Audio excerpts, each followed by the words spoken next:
घबराए हुए वो हैं जिन्हें इतने सालों बाद चौधरी शुजात की सेहत का ख्याल आ गया। इत्तेहादी नहीं मिलते आपके साथ और फिर बात लॉन्ग मार्च तक जाती है, तो क्या नवाज शरीफ साहब लॉन्ग मार्च के लिए वापस आएंगे? कभी आप जहनी मरीज बन जाएं, अब आप ये कह देंगे मैं तो होश में ही नहीं था। सब्सक्राइब करें और बेल दबाएं ताकि कोई खबर रह न जाए।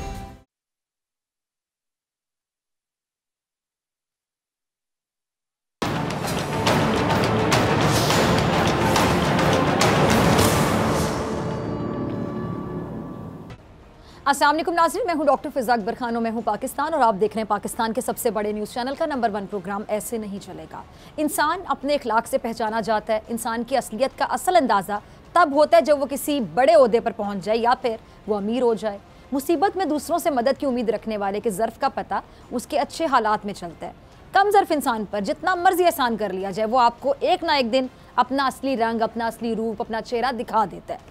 अब इसी तरह एक किस्सा है जिसमें एक ताजिर का कारोबार बढ़ता है तो वो कमज़र्फ़ हो जाता है, अपनी औकात भूल जाता है और फिर अपने गुरूर की वजह से अंजाम को भी पहुंच जाता है। कहानी सुनिएगा। कहानी कुछ यूँ है कि एक बार एक दाना शख्स बहलूल किसी जगह अपनी इबादत में मसरूफ़ थे। इतने में अचानक एक ताजिर का वहाँ से गुजर हुआ। वो बहलूल दाना के पास आया और सलाम करके बहुत आजिज़ी के साथ उनके सामने बैठ गया। ताजिर ने इंतहाई अदब से गुजारिश करते हुए कहा कि हुजूर, मैं एक ताजिर हूँ, मेरी तिजारत इस वक्त नुकसान में जा रही है। जो भी अशिया ख़रीदता हूँ मुझे उसमें नुकसान उठाना पड़ता है। आप मुझे मशवरा दें कि मैं तिजारत के लिए कौन सी ऐसी चीज़ खरीदूँ जिसमें मुझे फ़ायदा और बहुत ज़्यादा फ़ायदा हो। जिस पर दाना ने ताजिर से कहा कि तुम काला कपड़ा खरीद लो, तुम्हें तिजारत में बहुत फ़ायदा होगा। अच्छा, ताजिर ने मशवरा हासिल करके शुक्रिया अदा किया और वो वापस चला गया। ताजिर ने वापस पहुंचकर अपने इलाके में मौजूद तमाम जो काला कपड़ा था तमाम खरीद लिया। कुछ दिनों बाद शहर का एक बहुत बड़ा आदमी इंतकाल कर गया। अच्छा, उस बड़े और मशहूर आदमी के इंतकाल पर पूरे शहर ने सोग मनाने का ऐलान किया और यूं मातमी लिबास के लिए सारा शहर स्याह कपड़े की तलाश में निकल खड़ा हुआ। अब कपड़ा सारा आपको पता ताजिर के पास था, उसने खरीद लिया था और उसकी 5 उंगलियां घी में चली गईं और यूं उसने मुंह मांगे दामों में काला कपड़ा फरोख्त किया और बहुत ज़्यादा नफ़ा कमाया, इतना कि जितना वो सारी उम्र भी नहीं कमा सका था। और देखते ही देखते ताजिर बहुत ज़्यादा अमीर हो गया। अच्छा, अमीर होने के साथ साथ उसकी आजिज़ी ख़त्म हो गई और आजिज़ी की जगह गुरूर ने ले ली। अच्छा, कुछ अरसे के बाद क्या होता है कि ताजिर घोड़े पे सवार कहीं से गुजर रहा था। इत्तेफाक से वहाँ बहलूल दाना पहले से मौजूद थे। अब इस बार ताजिर अदब से सलाम करने की बजाय वहीं घोड़े पे बैठे बहलूल दाना से बदतमीज़ी के अंदाज में मुखातिब होकर बोला, ओ दीवाने, मुझे ये बता कि अब की बार मैं तिजारत के लिए क्या ख़रीदूँ। जिस पर बहलूल ने ताजिर की बदतमीज़ी को नज़रअंदाज करते हुए बहुत तसल्ली से जवाब दिया कि आप तरबूज खरीद लें। जिस पर ताजिर भागा भागा गया और उसने अपनी सारी दौलत से पूरे मुल्क के तरबूज खरीद लिए। अब ताजिर चूँकि गुरूर में आ गया था और गुरूर का अंजाम आ चुका था उसका, उसने क्या किया कि उसके जो आमिराना रवैया है उसकी वजह से उसके बुरे दिन समझ लें कि शुरू हो गए और एक ही हफ्ते में उसके सारे ख़रीदे हुए तरबूज ख़राब हो गए। वो कोड़ी कोड़ी का मोहताज हो गया और उसी खस्ता हाली में घूमते फिरते ताजिर की मुलाकात बहलूल दाना से हुई। उसने शिकवा करते हुए कहा कि जनाब, ये आपने मेरे साथ क्या सलूक किया? आपने मुझे तरबूज खरीदने का गलत मशवरा दिया जिसकी वजह से आज मैं एक बार फिर से पाई पाई का मोहताज हो गया। जिस पर बहलूल दाना ने जवाब दिया कि मैंने तुम्हें कंगाल नहीं किया, मैंने नहीं किया, बल्कि तुम्हारे लहजे, तुम्हारी कमज़र्फ़ी और तुम्हारे गुरूर की वजह से आज तुम दिवालिया हो गए हो। तुम जब तक आजिज़ी इख्तियार किए हुए थे, अदब की रस्सी को मजबूती से थामे हुए थे, तब तक तुम माला माल रहे और जब तुम्हारे अंदर आजिज़ी की जगह गुरूर ने ले ली तो तुम्हारे इसी गुरूर और अकड़ ने तुम्हें कहीं का नहीं छोड़ा। तुम दौलत से हाथ धो बैठे। अब नाज़रीन, नून लीग के सियासी मुखालिफिन भी यही बात करते हैं कि जब नून लीग को ज़रूरत होती है तो वो पाँव पकड़ लेती है और जब वो ताकत में होती है तब वो अपने मुखालिफिन के गले पकड़ लेती है। यानी एहसान फरामोशी पर उतर आती है, सीधी सीधी बात अगर की जाए। और अगर देखा जाए तो उसकी एक तारीख भी है। जैसे कि नून लीग और पीपल्स पार्टी में कई बार आपको पता है कुर्बतें बढ़ी और कई बार तलखियों ने जन्म लिया। अब जब नून लीग को पीपल्स पार्टी की ज़रूरत पड़ी, ज़रा गौर कीजिएगा, तब पीपल्स पार्टी को ये गले लगाते रहे और जैसे ही नून लीग का मतलब निकला तो कौन पीपल्स पार्टी, हम तो नहीं आपको जानते, खुडे लाइन कर दिया, साइड लाइन कर दिया।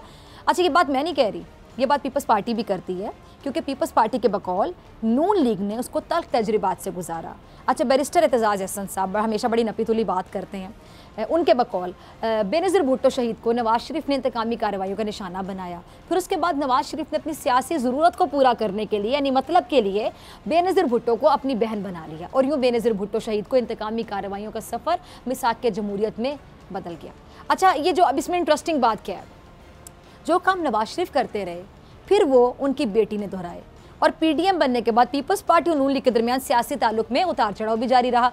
यानी मरियम बिलावल बहन भाई बने, फिर ये दावे पूरे ज़ोरों शोर से किए गए, लेकिन फिर क्या हुआ? फिर एक शो कोज नोटिस ने नून लीग की पीपल्स पार्टी से बेरुखी को सबके सामने खोल के रख दिया, जाहिर कर दिया। अच्छा, जरदारी साहब कई बार नून लीग के कायद के बारे में ये बयान दे चुके हैं कि नवाज शरीफ ने हमेशा पीठ में छुरा घूमता है, लेकिन तारीख गवाह है कि जब जब नून लीग को मुश्किल वक्त में अपनी हरीफ जमात की याद आती रही, तब तक दुश्मनी को वक्ती तौर पर दबा दिया जाता था, मतलब के लिए। अब हुकूमत के बकौल ऐसे वक्त में जहां शरीफ खानदान मुसलसल मुकदमात की जद में है, ऐसे में एक बार फिर से नून लीग अपने पुराने हलीफों और साथियों की तरफ मदद तलब नजरों से देख रही है और हुकूमती वज़रा और तर्जुमान मुस्लिम लीग नून को काफ लीग के साथ मुलाकातों पर सख्त तनकीद का निशाना बना रहे, बल्कि मजाक का निशाना बना रहे, तमस्खर का निशाना भी बना रहे हैं। जैसे कि जी कल शहबाज शरीफ साहब और चौधरी बिरादरान के दरमियान मुलाकात हुई। अच्छा, ये वो मुलाकात थी जिसका सबको इंतजार था, क्योंकि चौधरी बिरादरान से जब जरदारी साहब की मुलाकात हुई तो उसके बाद तब तमाम लोगों को इंतजार था कि शहबाज शरीफ साहब की मुलाकात होगी तो क्या होगा। शहबाज शरीफ साहब की चौधरी बिरादरान से मुलाकात 14 साल बाद हुई, एक नहीं, दो नहीं, तीन नहीं, चार नहीं, 14 साल। अब इस होने वाली मुलाकात को लेकर बड़ी बातें की जा रही हैं। कोई कह रहा है कि शहबाज शरीफ साहब ने सारी मुलाकात में अदम एतमाद की तहरीक पर कोई बात ही नहीं की, और कोई ये कह रहा है कि नून लीग और काफ लीग की क़यादत में मुलाकात के जो दौरान आप समझ लें कि 2 दौर हुए। अच्छा, पहला तो दौर था, एक दौर में शहबाज शरीफ साहब ने चौधरी शुजात हुसैन की क़यादत की, उन्हें फूलों का गुलदस्ता पेश किया, और इस मौके पर शहबाज शरीफ साहब ने अपनी और मियां नवाज शरीफ साहब की जानिब से चौधरी शुजात हुसैन की खैरियत दरियाफ्त की, उनकी मुकम्मल सेहतयाबी के लिए नेक ख्वाहिशात का इजहार किया, दुआ की। अच्छा, दूसरे दौर में शहबाज शरीफ साहब और चौधरी बिरादरान में मुल्क की जो सियासी सूरत हाल है उस पर गुफ्तगू। सूरत हाल आपके सामने, अदम एतमाद की तहरीक है, जो करना है हुकूमत के खिलाफ इन लोगों ने। अच्छा, अगर अब इस मुलाकात में सियासी सूरत में बात हुई तो इसका मतलब सीधा सीधा क्या बनता है कि फिर शहबाज शरीफ साहब ने अदम एतमाद की तहरीक लाने की सूरत में काफ लीग की हिमायत तलब की, लेकिन शायद शहबाज शरीफ साहब अपने इरादे में कामयाब नहीं हो सके, जिसका बहुत बड़ा सबूत क्या है। कहते हैं कि चेहरे के तासुरात बहुत कुछ बता देते हैं, बॉडी लैंग्वेज बहुत कुछ बता देती है। मुलाकात के बाद शहबाज शरीफ साहब मीडिया से बात किए बगैर निकल गए, तो क्या हुआ मुलाकात में, मेरे ख्याल से समझदार लोग समझ गए होंगे। अच्छा, अब ये बात रिकॉर्ड पर है कि शरीफ बिरादरान ने चौधरी बिरादरान की ताज़ियत कबूल करने से इनकार कर दिया था, और आज वही शहबाज शरीफ साहब खुद चले गए चौधरी बिरादरान से मिलने के लिए, जिनकी ताज़ियत तक कबूल करने से इनकार कर दिया था। देखें, वैसे चौधरी बिरादरान अंदर अंदर खुश भी हो रहे होंगे कि देखें वक्त कैसे पलटता है, आज इनको हमारी ज़रूरत पड़ गई, जिनको हमारी ताज़ियत भी कबूल नहीं थी। अब नून लीग की जो आला क़यादत है ना, उसमें आप समझ लें कि आप देखें काफ लीग के लिए इतनी इंतहा दर्जे की नफरत थी कि उनकी ताज़ियत तक कबूल नहीं की जा रही थी, आपको याद होगा वो वक्त। अब यही सब देखते हुए हुकूमत नून लीग पर तंज कर रही है, उनका तमस्कर उड़ा रही है, और जारी बात है नून लीग ने खुद मौका दिया मजाक उड़वाने का अपना। अब शहबाज शरीफ साहब को अपने बुरे वक्त में चौधरी बिरादरान की याद आ गई और वो खुद उनके दर पे हाजिरी देने के लिए पहुंच गए। अब देख लें ज़रा कितने मजबूत हैं ये, कि ये उनके दर पे हाजिरी देने 14 साल बाद पहुंच गए, जिनको ये मिलना पसंद नहीं करते थे, जिनसे बात करना पसंद नहीं करते थे सीधे मुंह से। अब इस मुलाकात के बाद बहुत से सवालात उठ रहे हैं, और अब काफ लीग का जवाब क्या होगा, इस हवाले से मुनस इलाही साहब ने जो जितने भी शुकूक व शुबहात थे, अपने तुक्के मारा था, ये होगा वो होगा, मुनस इलाही साहब ने वाज़ेह अल्फाज में जो कह दिया, ये ज़रा चलाइएगा।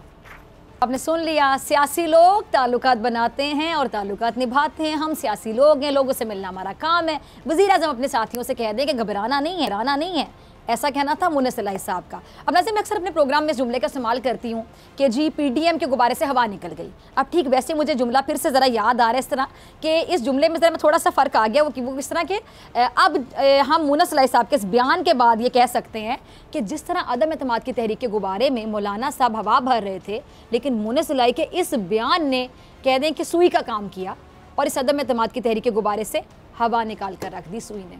अब इस बात से भी इनकार मुमकिन है कि काफ लीग के हुकूमत से सियासी जो मफादात हैं वो बसते हैं, और चौधरी बिरादरान का अपना जो ताल्लुक है गुजरात से है, और ये वही शहर जो चौधरी बिरादरान की सियासत की जान कहलाता है। चौधरी बिरादरान ने वफाकी हुकूमत की इजाज़त से यहाँ कई मनसूबे शुरू किए हुए हैं जिनका सियासी फ़ायदा इनको पहुँचता रहेगा। अब ऐसे में चौधरी बिरादरान बैठे बिठाए अपना ही नुकसान कैसे कर सकते हैं। अब इस बात पर ज़रा गौर कीजिए कि चौधरी बिरादरान को शरीफ बिरादरान से जो वफ़ा है कभी भी रास आई नहीं आई, बड़ी महंगी पड़ी। चौधरी शुजात हुसैन साहब ने अपनी किताब, क्या नाम था जी, सच तो ये है, उसमें बाकायदा लिखा कि 1988 सन 1988 के इंतखाबात के मौके पे नवाज शरीफ साहब और उनमें एक बार फिर से बड़ी दूरियां पैदा हुई, यहाँ तक कि बकौल चौधरी शुजात साहब के कि उनके ख़ानदान को शिकस्त दो चार करने की बाकायदा कोशिशें जो है ना वो इंतज़ामी सतह पे की गई। इंतज़ामी ज़रा लफ्ज़ पे गौर करें। अब इंतखाबात के बाद बेनज़ीर भुट्टो साहिबा ने चौधरी परवेज़ इलाही साहब को वज़ारत आला की पेशकश की इस ओहदे की। अब इस मौके पर नवाज शरीफ साहब ने एक बार फिर चौधरी बिरादरान से रब्ता किया। क्यों किया? मतलब के लिए किया। क्यों? उन्होंने कहा कि इस तरह तो पीपल्स पार्टी इक़्तिदार में आ जाएगी चौधरी साहब। और यूं चौधरी बिरादरान ने एक बार फिर से नवाज शरीफ पर एतमाद की गलती कर ली, उनका साथ दे दिया। और जब बाद में नवाज शरीफ साहब वज़ीर आज़म बने तो क्या हुआ कि हाथ हो गया चौधरी बिरादरान के साथ। परवेज़ इलाही साहब को वज़ीर आला बनाया जाएगा ये कहा गया था, लेकिन चौधरी शुजात के बकौल नवाज शरीफ ने वादे की खिलाफ वर्जी करते हुए वज़ीर आला बना दिया छोटे भाई शहबाज शरीफ साहब को। अब इस तरह चौधरी शुजात साहब जो मरकज़ में वज़ीर दाखिला थे, लेकिन उनके जो इख्तियार आते हैं ना वो एहतसाब ब्यूरो वाले जो सैफुर रहमान साहब हैं वो इस्तेमाल करते थे। अब तो रिश्तेदारी भी बन गई, आपको पता है इनकी मियाँ साहब से। अच्छा, जिसकी वजह से जो चौधरी शुजात साहब हैं उनके जो इख्तियारात हैं वो महदूद होकर रह गए। फिर इसी तरह 1999 उसमें जब ये ख़तरा पैदा हुआ कि जी उस वक्त के जो हुक्मरान शरीफ ख़ानदान की ख़वातीन को गिरफ़्तार कर लेंगे, लेकिन चौधरी शुजात साहब को खबर मिली तो वो वहीं पे पहुँचे। उन्होंने इतने बड़े ज़र्फ़ का मुजाहरा किया, ज़रा सोचें, उनके साथ जिन्होंने हाथ किया इनके साथ, उन्होंने इतने बड़े ज़र्फ़ का प्रैक्टिकली मुजाहरा किया कि शरीफ ख़ानदान की ख़वातीन हमारे ख़ानदान की ख़वातीन है, किसी में ज़रूरत नहीं है कि उन्हें गिरफ़्तार कर सके। इससे बड़ा ज़र्फ़ क्या हो कि जिसने आपको डसा हो आप उसके साथ खड़े हो जाएं। अच्छा, अब इस ताल्लुक़ के बावजूद दोनों ख़ानदानों में फिर भी दूरियां पैदा हो गई। अच्छा, इसका सबब शरीफ ख़ानदान का एक शिकवा था, वो क्या जी कि जो चौधरी बिरादरान है ना वो जनरल मुशर्रफ साहब से राब्ते में है। अच्छा, अब इस पर चौधरी शुजात का बड़ा क्लियर मौक़िफ़ था कि जी अगर जनरल मुशर्रफ से हम राब्ते में हैं तो जनरल मुशर्रफ से राब्तों का मतलब शरीफ ख़ानदान से कत्ता ताल्लुक़ तो नहीं बनता ना।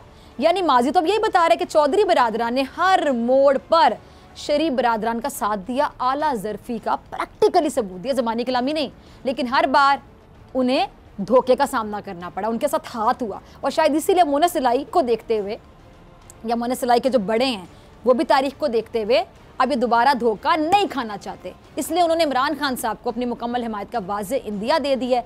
और वज़ीर आज़म साहब ने उन्होंने भी इनके ख़ानदान पर मुकम्मल एतमाद का इजहार कर दिया है। ये ज़रा आप सुनिएगा वज़ीर आज़म साहब क्या फरमाते हैं। जी तो सुना आपने, प्राइम मिनिस्टर साहब को कहते हैं कि जी पीटीआई वाले घबराए हुए नहीं हैं, उनकी सख्त तरबियत की गई है, उनकी ऐसी ट्रेनिंग है कि वो नहीं घबराए हुए वो हैं जिन्हें इतने सालों बाद चौधरी शुजात की सेहत का ख्याल आ गया। अच्छा, वज़ीर आज़म साहब ने चौधरी शुजात की तारीफ़ करते हुए कहा है कि जी चौधरी साहब के पास जो सियासी महारत है वो शायद ही किसी के पास हो। साथ ही साथ वज़ीर आज़म साहब ने मोनस इलाही को मुखातिब करते हुए कहा कि मोनस इलाही, मुझे आपकी फ़ैमिली पर मुकम्मल एतमाद है। अब मोनस इलाही ने साफ ज़ाहिर ये कर दिया है कि जी वो और उनकी जमात खान साहब के साथ खड़े हैं। और जवाब में वज़ीर आज़म साहब ने भी बता दिया कि उनके दिल में काफ लीग के लिए ज़रा भर भी, आप कह लें कि ज़रा भर भी बदगुमानी नहीं है, बल्कि वो काफ लीग पर मुकम्मल भरोसे का इजहार कर रहे हैं। लेकिन अपोजिशन को एक दूसरे पर भरोसा नहीं आ रहा और इसीलिए ये कमज़ोर है अपोजिशन वाले, क्योंकि एक दूसरे पर भरोसा नहीं कर रहे। अभी देखिए प्रैक्टिकली आप इस बात पर ज़रा गौर करें। इधर से मोनस इलाही साहब ने कहा कि वज़ीर आज़म साहब हम आपके साथ खड़े हैं, मुलाकात के लिए कोई भी आए, हम सियासी लोग हैं, हम ज़ाहिर बात है घर को आएगा हम वेलकम तो करेंगे। और उधर से प्राइम मिनिस्टर साहब ने कह दिया कि मुझे आपके ख़ानदान पे पूरा एतमाद है, आप लोगों पर पूरा एतमाद है। ये होता है एतमाद, और पूरी गेम ये एतमाद की है। लेकिन अपोजिशन जो कि चली है हुकूमत गिराने के लिए, वो अपोजिशन आपस में एक दूसरे पर पूरी तरह से भरोसा नहीं करी, तो फिर ये इनकी कमज़ोरी है। इसलिए अपोजिशन जमातें क्या कर रही हैं, हुकूमत की जो इत्तेहादी जमातें उनको अलग करना चाहती हैं ताकि वो इमरान खान साहब पर अदम एतमाद की तहरीक का बराह रास्त हमला करके उन्हें घर भेज सकें। लेकिन बज़ाहिर अब ऐसा लग रहा है कि अपोजिशन अपने इस मकसद में कामयाब नहीं होगी। और चौधरी परवेज़ इलाही साहब ने भी हालिया दिनों में एक बयान दिया था कि जी अगर अपोजिशन जमातें अदम एतमाद की तहरीक के लिए सियासी जोड़ तोड़ में कामयाब हो जाती हैं तो फिर काफ लीग अदम एतमाद की तहरीक में साथ देने का सोच सकती है। इसको आप स्मार्ट मूव कह सकते हैं। बहुत समझदार और वाकई एक मंझावर सियासतदान है ना, वो है चौधरी साहब, उन्होंने साबित कर दिया। अच्छा, परवेज़ इलाही साहब के इस बयान के बाद अपोजिशन जमातों में एक उम्मीद की किरण पैदा हो गई, लेकिन परवेज़ इलाही साहब क्यों दिया, शायद सिर्फ अपोजिशन का दिल रखने के लिए दिया। अब मोनस इलाही साहब ने जो बताया जिसके बाद तो मेरे ख्याल से पूरी पिक्चर क्लियर हो गई है, किसी किस्म के शक व शुबा की गुंजाइश भी नहीं रह गई। अच्छा, मौलाना साहब का एक क्लिप होगा, टीम ज़रा चलाइएगा। जी तो सुना आपने मौलाना साहब को, वो अब भी हुकूमती इत्तेहादियों को जगाने के लिए स्ट्रैटेजी बना रहे हैं, लेकिन काफ लीग ने तो मौलाना साहब का साथ देने से साफ इनकार कर दिया कि मौलाना साहब को पता नहीं अब क्या उम्मीदें हैं। मौलाना साहब हुकूमत के खिलाफ अदम एतमाद की तहरीक अभी भी लाना चाहते हैं। अब इस पर सवाल तोड़ता है कि जो शख्स असम्बली में मौजूद नहीं है, जिसके अपने इलाके डेरा इस्माइल खान की अवाम ने उन पर अदम एतमाद का इजहार किया, वो तहरीक के अदम एतमाद लाने के लिए सर तोड़ कोशिशें कर रहे हैं। कैसे?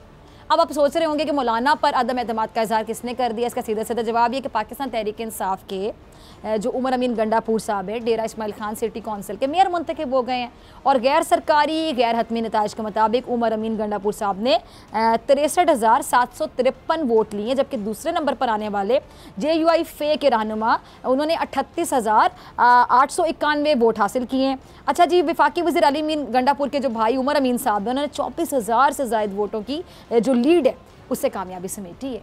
और यूँ मौलाना फजल रहमान साहब को अपने घर में ही नाकामी का मुंह देखना पड़ गया, यानी घर में ही उन पर अदम एतमाद का इजहार कर दिया गया। और अब वफाकी वज़रा तर्जुमान मौलाना साहब को इस शिकस्त पर आड़े हाथों ले रहे हैं। फवाद चौधरी साहब इस हवाले से ये फरमा रहे हैं कि जी डेरा इस्माइल खान ने मौलाना को जवाब दे दिया और फवाद साहब ने मौलाना साहब को एक मशवरा ये दिया कि लाहौर की फ़िक्र छोड़ें, अपने घर को बचाएं। और शहबाज गिल साहब क्या कहते हैं कि फजल रहमान साहब को अपने घर में इबरतनाक शिकस्त होना बाकायदा इस बात का सबूत है, इस बात की दलील है कि उनके अपने घर वालों ने उन पर एतमाद का इजहार कर दिया। फिर इसी तरह असद उमर साहब वो क्या कह रहे हैं जी, उन्होंने तंज किया कि घर संभल नहीं रहा है और मौलाना साहब हुकूमत गिराने निकले हुए हैं। अच्छा जी, फ़ारूक हबीब साहब का क्लिप होगा, ज़रा चलाइएगा। ये तो सुना आपने फ़ारूक हबीब को, वो अपने इत्तेहादियों पर एतमाद का इजहार कर रहे थे और कह रहे थे कि जी अपोजिशन अब तरले मिन्नतों पर आ गई है। इमरान खान साहब ने इन्हें एक दूसरे की शक्ल देखने पर मजबूर कर दी है। ये मुफादात का टोला है जो वक्त आने पर एक दूसरे के दोस्त और एक दूसरे के दुश्मन भी बन जाते हैं। ये सिर्फ अपने करप्शन केसेस से बचने के लिए एक दूसरे से मुलाकातें कर रहे हैं और कह रहे हैं जी इनकी चाय की जो दुकान है ना वो चल पड़ी है। साथ कह रहे हैं जी आज इमरान खान साहब की बात सही साबित हो गई कि जी ये लोग इकट्ठे हो जाएंगे और यही बात अब फवाद चौधरी साहब भी कह रहे हैं अपने अंदाज में। ज़रा चौधरी साहब को भी सुन लेते हैं, क्लिप चलाइएगा टीम। ये तो सुना आपने, फवाद चौधरी साहब क्या कह रहे हैं जी अदम एतमाद की तहरीक नहीं आ सकती क्योंकि अपोजिशन अपने पाँव पे खड़ी नहीं है, ये तो तरले मिन्नतों पर उतरे हुए हैं, ऐसे में अदम एतमाद की तहरीक कैसे ला सकते हैं ये। अच्छा, शाहिद खान अब्बासी साहब अभी भी सर जी अगर हुकूमत को गिराना है तो फिर अदम एतमाद की तहरीक को यकीनी बनाना होगा। ज़रा सुनिएगा अब्बासी साहब को। सुना आपने शाहिद खान अब्बासी साहब को। अब लग क्या रहा है कि जो अपोजिशन इस वक्त इस पोजीशन में नहीं है कि वो ज़ोर ज़बरदस्ती से अपनी बात मनवा सके, इसलिए अपोजिशन आंखें दिखाने की रवायत को तर्क करके अपने मतलब के लिए आजिज़ी दिखा रही है। नून लीग भी जिन पर इल्ज़ाम लगाती रही है उन्हें साथ देने का कह रही है, लेकिन माजी को देखकर कोई दूर की बात नहीं लगती कि जी यही अपोजिशन अपना मतलब पूरा करने के बाद फिर से अपने हरीफों को आंखें दिखाना शुरू कर देगी, क्योंकि आजिज़ी तो तब तक रहेगी ना जब तक इनका मतलब पूरा हो जाएगा। फिर आपको पता है फिर गर्दन पकड़ने पर आ जाते हैं, फिर पाँव पकड़ने वाली जो रीत है रवायत है उसको तर्क कर दिया जाएगा। ये सियासत है। मैं अक्सर कहती हूँ कि सियासत में सब कुछ चल सकता है, कल के दुश्मन आज के दोस्त और आज के दोस्त कल के दुश्मन ठहरेंगे। अब इसी को देखते हुए काफ लीग ने तो जो नून लीग का माजी रहा है उनको बाकायदा कोरा जवाब दे दिया है। यानी आज का दिन, कल से लेकर आज तक का दिन जो है मेरे ख्याल से नून लीग के लिए बड़ा एक दुखी दिन होगा, क्योंकि क्या उम्मीदें कि आज से लेके 14 साल के बाद किसी उम्मीद के साथ गए थे शहबाज साहब खुद चलकर उनकी तरफ, लेकिन आगे से जो मिला वो आपके सामने ही है। और अभी जो मतलब परस्ती है, मुफाद परस्ती है, मेरे ख्याल से इसकी जो सियासत है ना, इसका खेल ख़त्म हो जाना चाहिए। अब सिर्फ मुल्क का सोचना चाहिए। हमारे इन रहबरों को जो वाकई अगर रहबर बनना चाहते हैं प्रैक्टिकली बने, इस खेल तमाशे को ख़त्म करें, मुल्क के लिए सोचें, कौम के लिए सोचें, मुल्क की तरक्की के लिए सोचें। वरना जैसे कर रहे हैं अगर ऐसे चलता रहा तो ऐसे कैसे चलेगा, ऐसे नहीं चलेगा। मिलते हैं ब्रेक के बाद।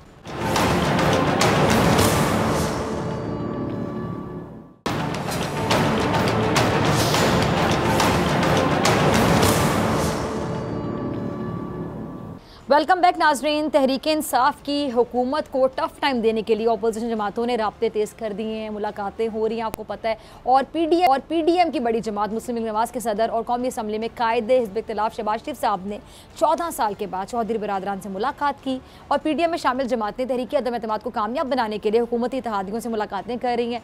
अब इनसे हुकूमत के खिलाफ अपोजिशन का साथ देने की बात हो रही है। अब एक सवाल ही पैदा होता है कि क्या पीडीएम और पीपल्स पार्टी के पास अदम एतमाद की तहरीक लाने के लिए नंबर पूरे नहीं है, तो इत्तेहादियों से राब्ते किए जा रहे हैं। और अगर हुकूमती इत्तेहादियों ने अपोजिशन का साथ दिया तो क्या एक बार फिर से अपोजिशन को शिकस्त होगी? इस पर बात करने के लिए मेरे साथ मौजूद हैं मोअज़्ज़ज़ मेहमान मुस्लिम लीग नवाज़ के रुकने कौमी असम्बली अली गौहर साहब। बहुत शुक्रिया अली साहब ज्वाइन करने के लिए, वक्त देने के लिए। अली गौहर साहब, वज़ीर-ए-आज़म इमरान खान साहब ने कहा है कि जी आप लोग घबराए हुए हैं, इसलिए इतने साल बाद चौधरी शुजात साहब की सेहत का ख्याल आ गया। अब दूसरी तरफ मोना सलाई साहब ने जो वज़ीर-ए-आज़म को यकीन दहानी करवाई, आपने भी सुन ली होगी कि मुस्लिम लीग काफ आपसे ताल्लुक़ निभाएगी, उन्होंने प्राइम मिनिस्टर साहब को बोला है। अब क्या हिकमत अमली होगी नवाज लीग की?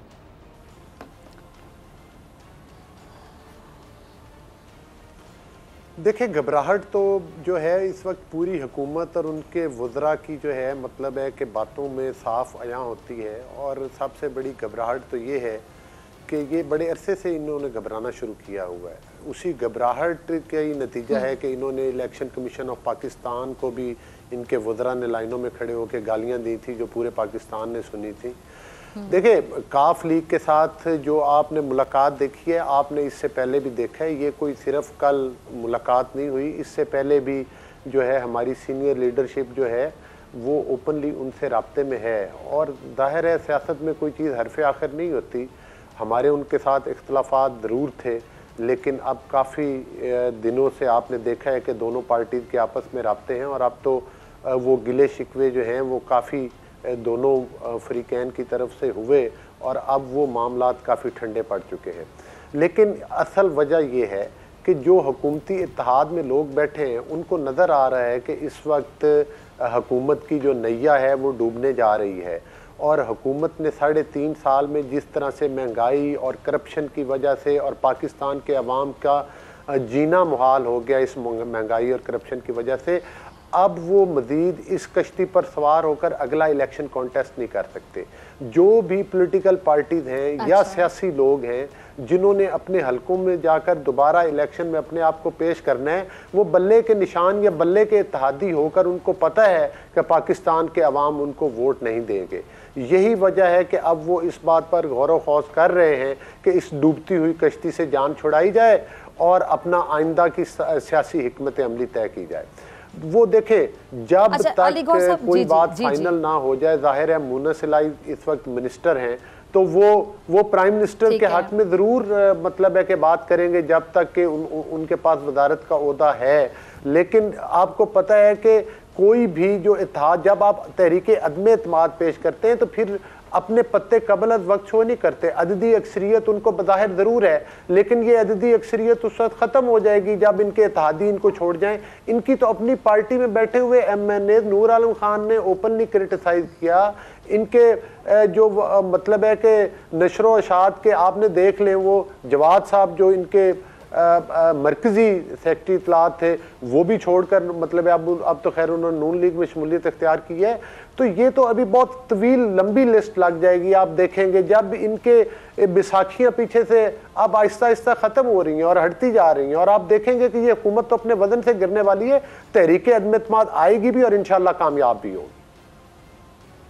अच्छा, एक तरफ आप लोग बड़े कॉन्फिडेंट लगते हैं, अच्छा उधर से अब हुकूमत को देखें तो बड़े कॉन्फिडेंट लगते हैं। आपने देखा होगा, सुना होगा, अली गौहर साहब, प्राइम मिनिस्टर साहब कहते हैं जी मैंने तो अपने लोगों की तरबियत ऐसे की खिलाड़ियों की कि वो घबराते नहीं, अलबत्ता अपोजिशन घबराहट का शिकार है। अच्छा, दूसरा नून लीग का हमेशा से अली गौहर साहब एक मौक़िफ़ रहा है कि जी ये जो हुकूमत है चोरी की और धांधली की हुकूमत है, तो आप लोगों पर अब बड़ी तनकीद ही हो रही है कि जी हुकूमती इत्तेहादियों से मुलाकातें करके क्या नवाज़ लीग अपने इस बयानिए से पीछे हट गई है जो शुरू से कहती आ रही है?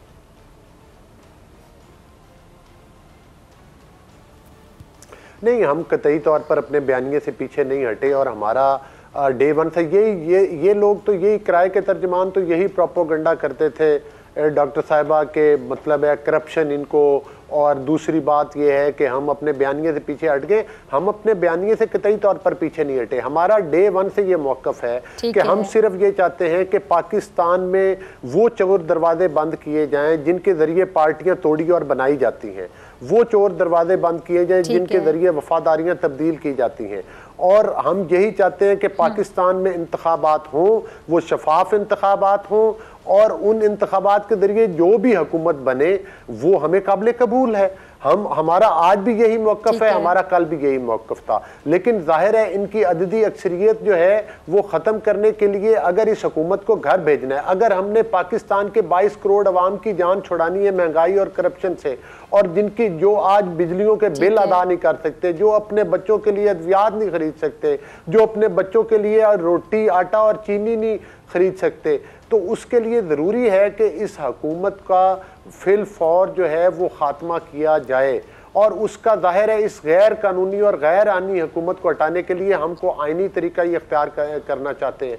और वो आइनी तरीका, वाहिद आइनी तरीका ये है कि वो अदम एतमाद है या अवाम का गैज़ो गज़ब और अवाम का एहतजाज इस कदर हो कि ये हुकूमत जो है घुटने टेकने पर मजबूर हो जाए और मुस्ताफी हो जाए। अच्छा, लेकिन मेरा ख्याल है कि अभी आप खुद ये बात कह रहे हैं कि अदम एतमाद के नतीजे से ये अपने घर को चले जाए। ठीक है, अच्छा, अब आप सबका मौक़िफ़ ये बड़ा क्लियर है कि जी अदम एतमाद की जो तहरीक है वही वाहिद हल है, आप लोगों को लगता है ये आईनी रास्ता भी है, ये मतलब एक मैच्योर ऑप्शन है।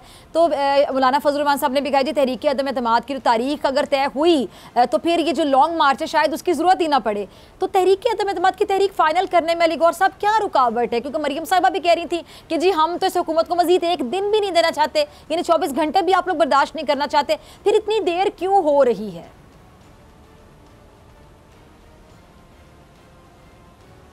देखिए, बिल्कुल आपने बजा फरमाया, उसमें देखिए देर बिल्कुल नहीं हो रही। अभी आपने जब पूरी पीडीएम ने और पीडीएम के बाद पाकिस्तान पीपल्स पार्टी ने जब आपस में मुशावरत का सिलसिला हुआ, जरदारी साहब और बिलावल भुट्टो साहब जो हैं वो शहबाज शरीफ साहब को मिलने के लिए तशरीफ़ लेकर आए। फिर उसके बाद आपने देखा कि शहबाज शरीफ साहब की चौधरी बरादरान के साथ भी मुलाकात हुई। तो ये मुलाकातें उसी चीज़ का तसलसल है। अब इस बात पर इत्तफाक़ राय हो गया है। पहले अदम एतमाद के इशू पर इत्तफाक़ राय नहीं था पूरी अपोजिशन में और पीडीएम में। अब इस बात पर इत्तफाक हो गया है कि चूंकि इस वक्त जो सूरत है हमें अपने ज़ाती इख्तलाफात या जो अपोजिशन के दरमियान मुख्तलिफ इख्तलाफ राय थे उनको पसे पुष्ट करके सबसे पहले 22 करोड़ अवाम को इस हुकूमत को जो कि आरटीएस सिस्टम के जरिए पैदा की गई और इनको पाकिस्तान के अवाम के ऊपर मुसल्लत किया गया, इनको सबसे पहले हमारी टॉप प्रायोरिटी ये है कि इनको घरों को भेजा जाए और ये जिस रास्ते से आए थे उसी रास्ते से वापस चले जाएं। उसके लिए ज़रूरी है कि पहले हमारा आपस में इत्तफाक़ राय होता, फिर उसके बाद इत्तेहादियों से बातचीत होती, एमक्यूएम से भी बात हुई है, चौधरी बरादरान से भी बात हुई है, दीगर जो इनके इत्तेहादी हैं उनके साथ भी बातचीत होगी और बहुत जल्द आपको इंशाअल्लाह ताला ये नज़र आएगा कि हम तहरीक अदम एतमाद मूव कर देंगे। जाहिर है कुछ पत्ते जो हैं, मैंने जैसे कि पहले अर्ज किया, वो कबल अज़ वक्त शो नहीं किए जा सकते। वो तो बेशुमार इनकी पार्टी के अंदर लोग हैं जो हमारे साथ राब्ते में, जिनको ये पता है देखिए उन लोगों ने दोबारा भी इलेक्शन कॉन्टेस्ट करने हैं। ठीक है जी। अच्छा, कुछ पत्ते शो नहीं किए जा सकते, लेकिन एक बात अब अभी आप शो कर सकते हैं कि पीपल्स पार्टी पे पहले आप लोगों को एतमाद नहीं था। ये बातें मौलाना साहब भी करते रहे, नून लीग भी करती रही। अच्छा, बातें मौलाना साहब भी करते रहे, नून लीग भी करती रही। जब आपको याद होगा पीडीएम से निकाला था पीपल्स पार्टी को तो बाकायदा उन पर इल्जामत लगते रहे पीपल्स पार्टी वालों पे, जी एस्टैब्लिशमेंट से कोई डील हो रही है।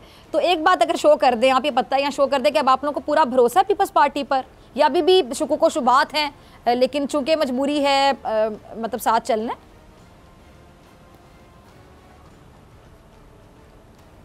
नहीं, देखें बात यह है कि हम तमाम वो पॉलिटिकल पार्टीज़ हैं, चाहे हम अपोजिशन में बैठे हैं, हमारे अपने अपने इलेक्शन मैनिफेस्टोज हैं और आपको पता है कि हम वो तमाम पार्टीज़ हैं जो एक दूसरे के मद्दे मुकाबले इलेक्शन कॉन्टेस्ट करके आते हैं।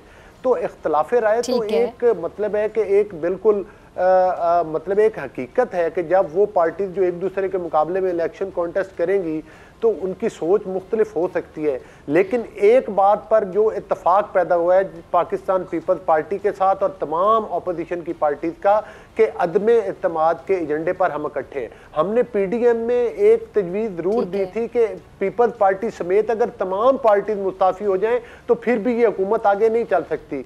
उस पर पीपल्स पार्टी ने इख्तलाफ किया था जिसकी वजह से वो पीडीएम से अलग हुए, लेकिन अब तमाम अपोजिशन पार्टीज इस बात पे मुत्तफिक हैं कि इस हुकूमत को जो है वो अदम एतमाद के जरिए घर भेजा जाए और अपोजिशन आपने देखा इंक्लूडिंग पीपल्स पार्टी इकट्ठी हो गई है। और मेरा ख्याल है कि अब जो आपने सवाल किया कि भरोसे का या हमें पीपल्स पार्टी पर एतमाद है, तो यकीनी तौर पर दोनों तरफ से कुछ एक दूसरे पर एतमाद किया गया है, तो ये मामला आगे बढ़ा है और अब उसके बाद अब तो इत्तेहादियों से बातचीत चल रही है और बहुत जल्द आपको इत्तेहादी भी ऐलान करते हुए नजर आएंगे कि वो इस हुकूमत का हिस्सा नहीं रहने चाहते, क्योंकि उनको पता है कि उनकी इस हुकूमत के साथ मजीद चलना अपनी सियासी मौत के मुतरादिफ है।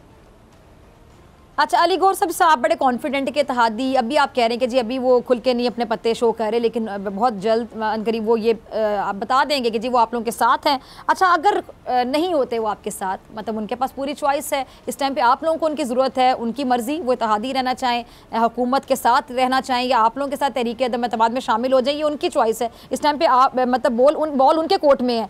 अगर अपोजिशन के पास नंबर पूरे नहीं होते, इत्तेहादी नहीं मिलते आपके साथ और फिर बात लॉन्ग मार्च तक जाती है, तो क्या नवाज शरीफ साहब लॉन्ग मार्च के लिए वापस आएंगे?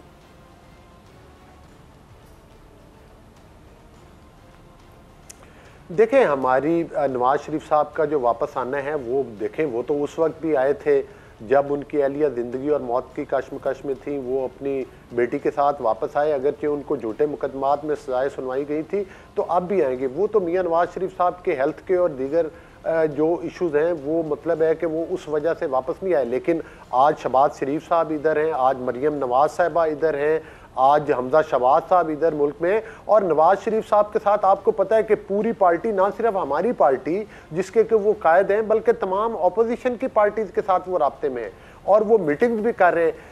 यही बात ये जो मांगे तांगे की हुकूमत ये चाहती थी। इनका सबसे पहला टारगेट नवाज शरीफ साहब होते हैं कि सबसे पहले तो उनको झूठे मुकदमात में पाबंद सलासिल किया जाए, जेल भेजा जाए, ताकि उनका आवाम के साथ जो वो राब्ता रखे हुए हैं और अपनी पार्टी की हर मीटिंग को वो मतलब है कि वो कर रहे हैं और लोगों के साथ अपनी। लेकिन अली गौर साहब ये बात आप मानते हैं कि उनका वहां पे रहना, सबके साथ राब्ते में रहना और पाकिस्तान में आ जाना, वो तो आप देखें ना पूरा, मतलब अगर पाकिस्तान में आ जाते हैं तो ये इसका तो बड़ा नफ्सियाती फिर एक असर होगा ना अगर वो आ जाते हैं।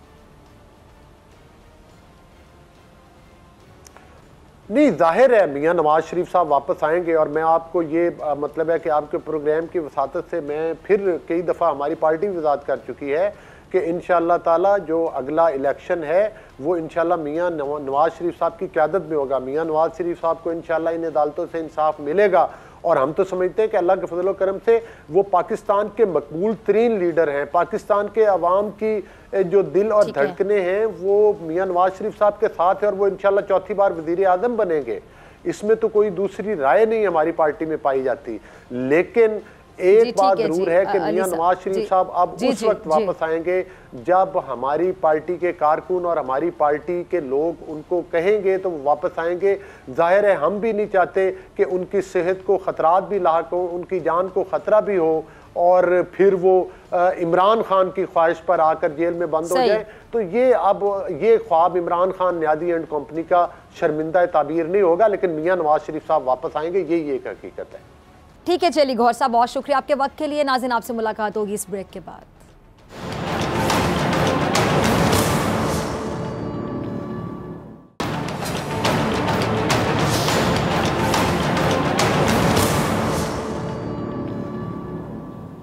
वेलकम बैक नाजरीन। नूर मुकद्दम कत्ल केस का मरकजी मुलजिम ज़ाहिर जाफर ने अपने बयान हल्फी से ही वो मुकर गया और अब अदालत में उसने नया बयान जमा करवा दिया।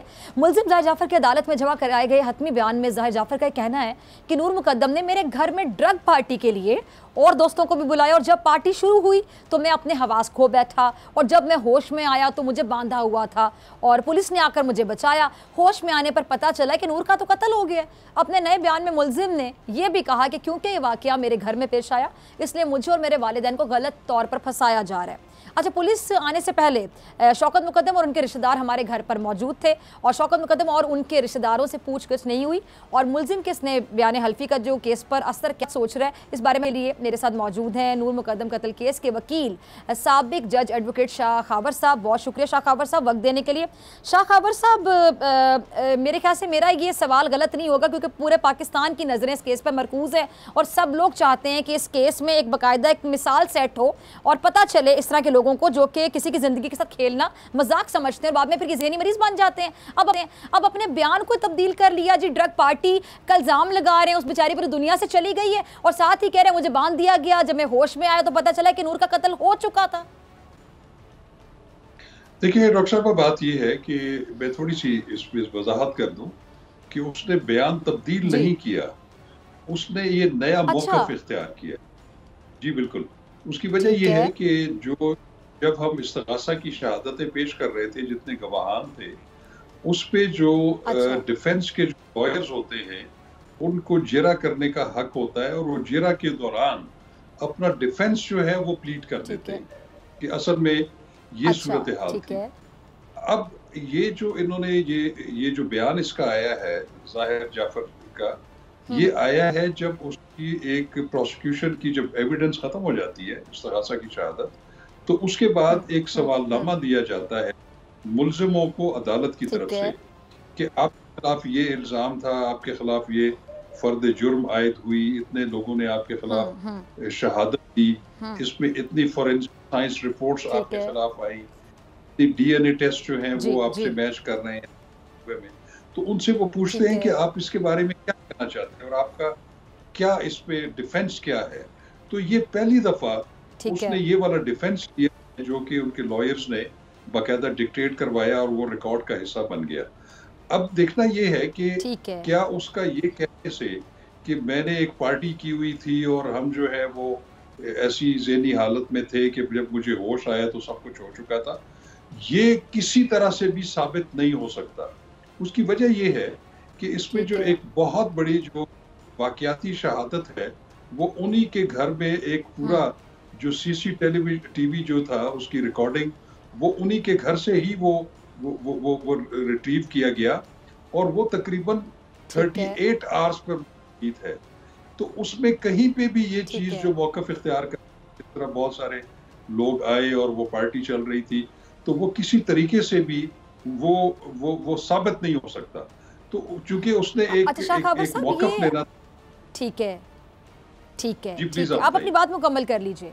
ठीक। अच्छा शाह खबर साहब, ये मुझे बड़ी हैरत हो रही है कि जारी बात है, अब ये जो वकील है, आप जैसे कि कह रहे हैं कि जी जो सीसीटीवी फुटेज है उसके घर से ली गई थी, और जो वकील है जारी बात है वही ये टैक्टिक्स बता रहा होगा कि कभी आप जहनी मरीज बन जाएं। अब आप ये कह देंगे मैं तो होश में ही नहीं था, जब कत्ल हो चुका तो मुझे तो बाद में पता चला। अब ये जारी बात है बचने के तरीके हैं, लेकिन एक सवाल ये पैदा होता है कि जिस तरह आपको ये पता है, आप एक सीनियर लॉयर हैं, एडवोकेट है, आपको जिस तरह पता है कि अब ये चीज़ साबित नहीं हो सकती, तो ज़ाहिर जाफर को मशवरा देने वाले यकीनी तौर पर उनके वकील होंगे, जो भी होंगे, तो उनको नहीं पता है बात साबित नहीं हो सकती, तो इस तरह के झूठ बोलकर या खुद को बचाने के लिए इस तरह के बयान देने से तो मेरे ख्याल से उसको ज्यादा नुकसान होगा। देखिए, मैं ये नहीं कह सकता कि उनको वकील ने ही ये कहा हो, क्योंकि वकला जो है नॉर्मली जो क्लाइंट्स की इंस्ट्रक्शंस होती हैं उसके मुताबिक चलते हैं। लेकिन बार ये जो चलिए वकील ने नहीं कहा होगा या उसको खुद लगा होगा, उसके वालिदैन में से किसी ने। जी बिल्कुल, वो उसकी बहस में हम नहीं पढ़ते, लेकिन अब ये है कि एक मौक़िफ़ उन्होंने इख्तियार कर लिया, एक स्पेशल प्ली ले ली। जब कोई एक स्पेशल प्ली ले लेता है तो वो फिर बारे सबूत भी उस पे चला जाता है। तो उन्होंने कोई ऐसी शहादत जो है वो सफाई में पेश नहीं की कि जिससे उनका ये मौक़िफ़ जो है वो साबित हो सके। तो मैं ये समझता हूँ कि इस्तग़ासा ने जो अपना केस प्लीट कर दिया है कोर्ट में, वो केस अपना उन्होंने कंप्लीट कर लिया है। उसमें तमाम वाक़याती शहादतें, उसमें जो गवाहान हैं उन्होंने बिल्कुल अपनी जो शहादतें हैं बिल्कुल वो उसके मेरिट्स के मुताबिक दी हैं। इसमें जितनी साइंटिफिक बुनियादों पर जितनी शहादतें इकट्ठी की गई थी वो सारी सफाई का हिस्सा बन चुकी हैं। तो अब बिल्कुल ये केस जो है वो अपने इख्तितामी मराहिल में है, क्योंकि अब 16 जो तारीख है उस दिन जो दोनों फरीकैन की तरफ से उनके वकला जो हैं वो दलाइल देंगे, और जैसे ही दलाइल खत्म होंगे उसके बाद इस केस का फैसला जो है वो अज़्ज़ अदालत कर देगी। अच्छा शाह खबर साहब, एक ये मुल्जिम के वकील ने एक USB भी जमा करवाई है और ये बताया जा रहा है कि जी सुनने में आ रहा है कि जी वो 2 वीडियोस उसमें ऐसी हैं जो कि नूर मुक़द्दम के साथ इस मुल्जिम का जो रिलेशनशिप था उसको जाहिर करती हैं। तो ये जो रिलेशनशिप वो कहते हैं काफ़ी लंबा अरसा चलता रहा, तो ये रिलेशनशिप साबित करने पे या नूर मुक़द्दम के साथ उसका क्या ताल्लुक था, ये साबित करने पर इतना जोर क्यों दिया जा रहा है? देखिए, बात यह है कि अभी तक वो USBs उन्होंने आज जमा करवाई हैं, हमने उसकी कॉपीज कर ले ली है। अब हमें नहीं पता कि उसमें क्या है, लेकिन एक बात मैं आपको बता दूं कि कोई भी ऐसा मवाद, कोई भी ऐसी शहादत की तरफ से आए और वो किसी की किरदार कुशी कर रही हो या उसके जो कैरेक्टर को इम्पीच कर रहा हो, तो वो फिर अदालत या उसकी पर्सनल लाइफ से रिलेटेड हो, उसको पर्सनल लाइफ से जो रिलेटेड हो, उसकी इजाजत नहीं दी जा सकती। उसकी वजह है कि कानून शहादत ऑर्डर 1984 जो है वो भी इस अमर की मुमानियत करता है कि कोई ऐसी चीज नहीं ला जा सकती, और वो भी एक जो मकतूला है, जो बेचारी इस दुनिया में नहीं है। तो मेरा नहीं ख्याल कि अगर उसमें कोई इस तरह की कोई मटीरियल वो साबित करने की कोशिश करें, अगर वो साबित करने की कोशिश करें भी फर्ज महाल, तो वो भी उनको हेल्प नहीं करेगा जी। उसकी वजह ये है कि जिस एग्जैक्टली मेरा ये सवाल था शाह खबर साहब, देखिए वो एक पर्सनल रिलेशनशिप अगर किसी का किसी के साथ था भी तो उससे ये जो मुल्जिम उसको क्या फायदा हो सकता है? देखिए पर्सनल रिलेशनशिप को क्या मतलब कि लोग पोर्ट्रे कर रहे हैं। देखिए आजकल बचने के लिए कैसे फायदा हो सकता है? आजकल ना मैं आपको बताऊं कि फैमिलीज में आपस में बच्चे बच्चियां जो हैं उनका आपस में मिलना जुलना होता है, किसी की सालगिरह है, किसी का कोई ओकेजन है, वहां पे लड़के लड़कियां इकट्ठे हो जाते हैं। तो उसको अगर आप रिलेशंस का नाम किस तरह दें, वो तो मेरा ख्याल है कि अगर ऐसा वो देने की कोशिश करेंगे तो वो तो उनके लिए काउंटर प्रोडक्टिव होगा। जी ठीक है शाह खबर साहब, बहुत शुक्रिया आपके वक्त के लिए। इसी के साथ डॉक्टर फिजा अकबर खान को दीजिए इजाजत, आपसे मुलाकात होगी इंशाल्लाह कल सेम टाइम सेम चैनल। अगर जिंदगी ने वफा की दुआओं में याद रखेगा, अपना बहुत ख्याल रखिएगा। अल्लाह निगहबान।